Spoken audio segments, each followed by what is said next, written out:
right? So in here, if your hair is pulled back, you're gonna see that happening all the way up here and in this area. But mostly when we look at, and people's hair is pulled back, you're gonna see it just in those areas mostly, okay? So as it grows around the ear, there will be some that grows, but you won't see it in the follicles because now you're looking at it from a foreshortened angle, and here you're looking at it more straight on.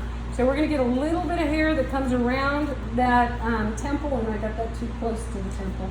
And the temple would be up to about right there. So I'm going to move that back up.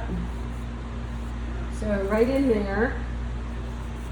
So now we're going to come back in. So if my hairstyle is straight, it's much easier than if I have curly hair. So we'll do one side with curly, one side with straight, okay? So her part is, let's say right here. So we're gonna do the part. My light's coming this direction. That means that as my hair goes into the root in this area, it's gonna get darker before it comes out because it comes out and up and then down, right? This is a high point, so the brightest areas in my hair will be here and then at this point right here. But this is brighter because it's closer to the light, right? So as I come out of that dark area there, I'm gonna come in with a little bit of a dark value in that area there. Okay, I'm going to put my skin tone between,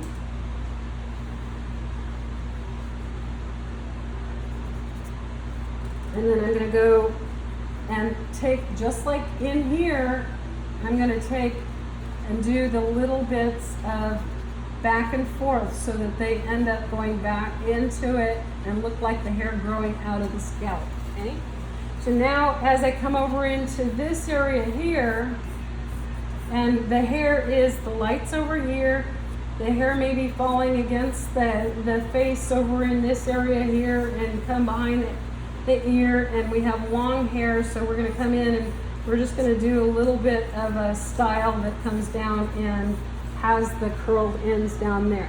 So as I'm looking at it, if the weight of the hair, if there's not, if it's not heightened by, hairspray and ratting and all of that stuff, then we're going to follow the shape of the skull. We're going to go a little bit out further because the skull would actually be somewhere in here behind the ears. It would actually naturally be much more like that. So it's going to follow the shape of the skull. Let me go in and erase this out.